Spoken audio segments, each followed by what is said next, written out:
Alright, so what we're doing today is changing the oil on the 2003 Suburban. So what you'll need is your oil filter wrench and a 15 millimeter.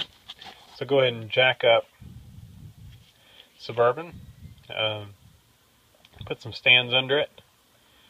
Makes it a lot easier if you jack it up. I guess if you don't want to and you can squeeze under it, you don't have to, but with the creeper it makes it a little tight. So I'm actually going to use a strap wrench for the filter. I do have a filter wrench, but normally I just grab this, and if this won't get it, then I go grab the right filter wrench and just keep this one handy, because it'll pretty much do all of them. This is just a cheap strap wrench that the rubber strap part broke, and so I redid it with a old serpentine belt, and it works even better now. And so I can just put it on there and adjust it to the right size, and it will take the filter off. And I do have my oil pan here. See, no problem.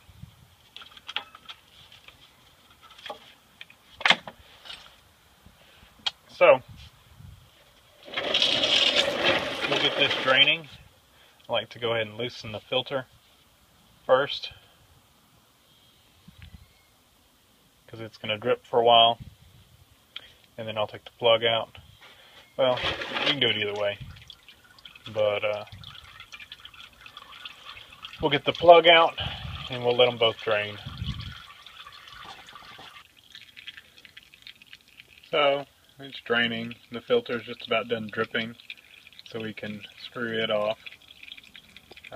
That shows that the check valve in this filter was working, because it was holding the oil up above the filter and keeping it from draining back. So let's let this finish draining. I'm going to unscrew the filter all the way, and then we'll get our new filter. I'm actually going to pre-fill it just a little bit with new oil.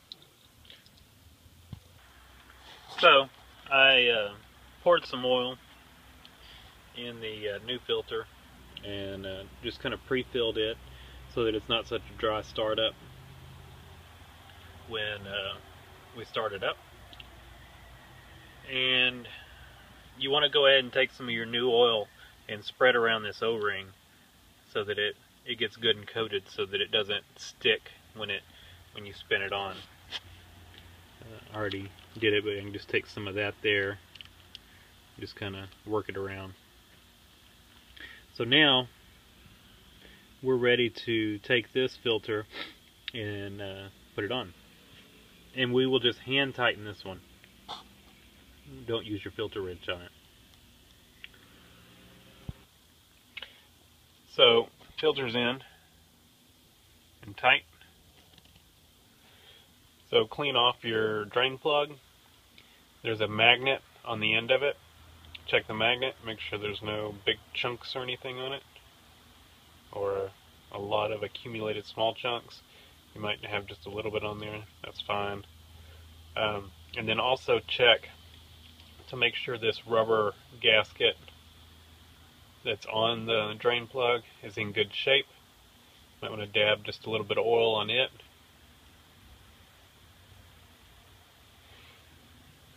And then you can put your drain plug back in. You want to make sure all the old oil drains out first, of course. And tighten it up.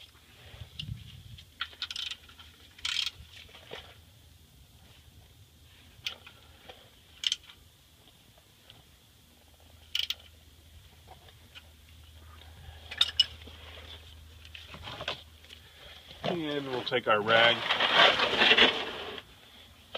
kind of wipe this stuff down. So now we just need to go up top and add our new oil. We are ready to add our oil. Got a 5-quart jug of Mobil 1 high mileage 10W30. Got our funnel. So we're going to add this 5 quarts in, and then we're going to need a little bit out of another jug. It holds, I think, close to 6 quarts. Alright, so I put that 5-quart jug in, checked it, and it was about 1/4 of a quart below the full mark. So I went ahead and just cranked it up. It being on jack stands is going to throw off the oil level a little bit, so I want to get it level before I do the final oil level check. But it's going to drop down because it's going to have to finish filling the oil filter and stuff like that. Probably going to at least be 1/2 quart low by the time I shut it off. But before I did that, I wanted to go ahead and just jack it up, or leave it jacked up, and just look underneath, make sure nothing's leaking, make sure it's not leaking around the filter or the oil drain plug. We look to be good. So now I can just go ahead and let it down, cut it off, and we'll do a oil level check again. Alright, we are full. I've got this jug here that about every, I don't know, looks like it'll probably be about every 5th oil change. I have to buy 2 jugs.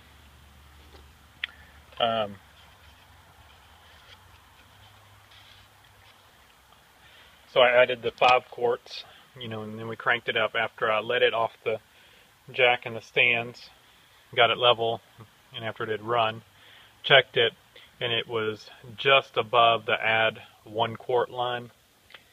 And so I added an estimated just under 1 quart. So it's now full.